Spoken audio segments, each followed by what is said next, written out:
महाशिवरात्रि व्रत कथा। पूर्व काल में चित्रभानु नामक एक शिकारी था। जानवरों की हत्या करके वह अपने परिवार को पालता था। वह एक साहूकार का कर्जदार था, लेकिन उसका ऋण समय पर ना चुका सका।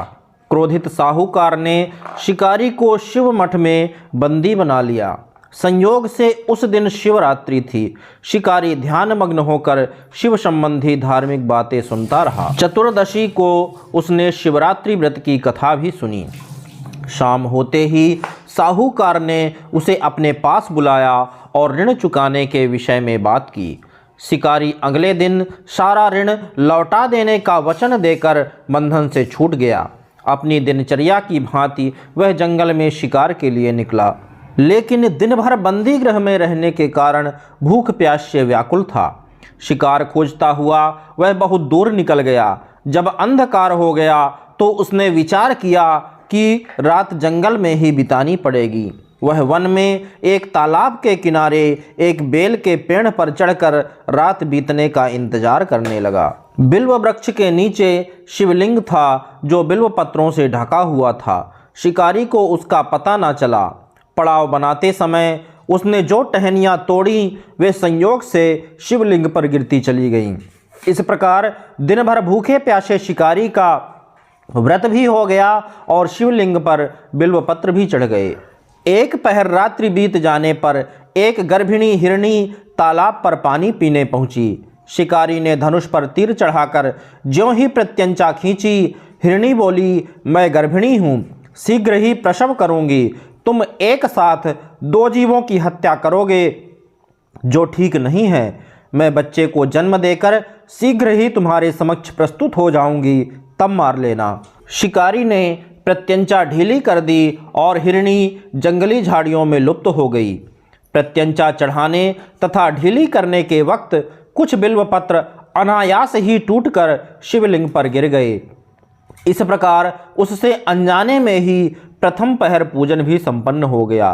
कुछ ही देर बाद एक और हिरणी उधर से निकली। शिकारी की प्रसन्नता का ठिकाना न रहा। समीप आने पर उसने धनुष पर बाण चढ़ाया।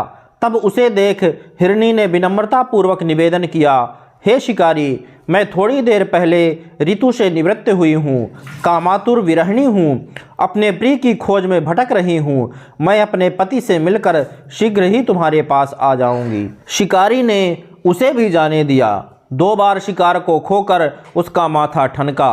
वह चिंता में पड़ गया। रात्रि का आखिरी पहर बीत रहा था। इस बार भी धनुष से लगकर कुछ बेलपत्र शिवलिंग पर जा गिरे तथा दूसरे प्रहर की पूजा भी संपन्न हो गई। तभी एक अन्य हिरणी अपने बच्चों के साथ उधर से निकली। शिकारी के लिए यह स्वर्णिम अवसर था। उसने धनुष पर तीर चढ़ाने में देर नहीं लगाई। वह तीर छोड़ने ही वाला था कि हिरणी बोली, हे शिकारी, मैं इन बच्चों को इनके पिता के हवाले करके लौट आऊंगी। इस समय मुझे मत मारो। शिकारी हंसा और बोला, सामने आए शिकार को छोड़ दूं, मैं ऐसा मूर्ख नहीं। इससे पहले मैं 2 बार अपना शिकार खो चुका हूँ।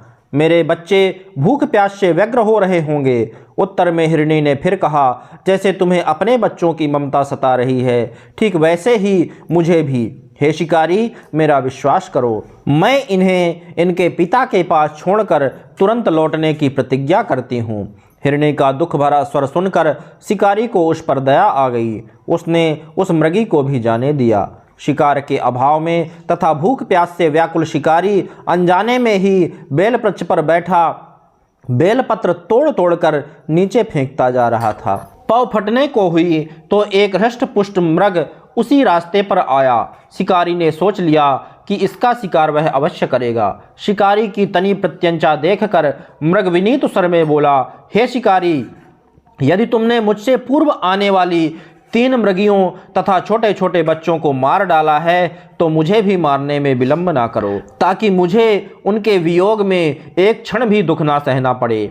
मैं उन हिरणियों का पति हूँ। यदि तुमने उन्हें जीवन दान दिया है तो मुझे भी कुछ क्षण का जीवन देने की कृपा करो। मैं उनसे मिलकर तुम्हारे समक्ष उपस्थित हो जाऊंगा। मृग की बात सुनते ही शिकारी के सामने पूरी रात का घटना चक्र घूम गया। उसने सारी कथा मृग को सुना दी। तब मृग ने कहा, मेरी तीनों पत्नियां जिस प्रकार प्रतिज्ञाबद्ध होकर गई हैं, मेरी मृत्यु से अपने धर्म का पालन नहीं कर पाएंगी। अतः जैसे तुमने उन्हें विश्वास पात्र मानकर छोड़ा है, वैसे ही मुझे भी जाने दो। मैं उन सब के साथ तुम्हारे सामने शीघ्र ही उपस्थित होता हूँ। शिकारी ने उसे भी जाने दिया। इस प्रकार प्रातः हो आई। उपवास, रात्रि जागरण तथा शिवलिंग पर बेलपत्र चढ़ने से अनजाने में ही शिवरात्रि की पूजा पूर्ण हो गई। पर अनजाने में ही की हुई पूजन का परिणाम उसे तत्काल मिला। शिकारी का हिंसक हृदय निर्मल हो गया, उसमें भगवत शक्ति का वास हो गया। थोड़ी ही देर बाद वह मृग सपरिवार शिकारी के समक्ष उपस्थित हो गया ताकि वह उनका शिकार कर सके। किंतु जंगली पशुओं की ऐसी सत्यता, सात्विकता एवं सामूहिक प्रेम भावना देखकर शिकारी को बड़ी ग्लानि हुई। उसने मृग परिवार को जीवन दान दे दिया। अनजाने में शिवरात्रि के व्रत का पालन करने पर भी शिकारी को मोक्ष की प्राप्ति हुई। जब मृत्यु काल में यमदूत उसके जीव को ले जाने आए तो शिवगणों ने उन्हें वापस भेज दिया तथा शिकारी को शिवलोक ले गए। शिव जी की कृपा से ही अपने इस जन्म में राजा चित्रभानु अपने पिछले जन्म को याद रख पाए तथा महाशिवरात्रि के महत्व को जानकर उसका अगले जन्म में भी पालन करवाए। बोलिए शिव शंकर भोलेनाथ की जय।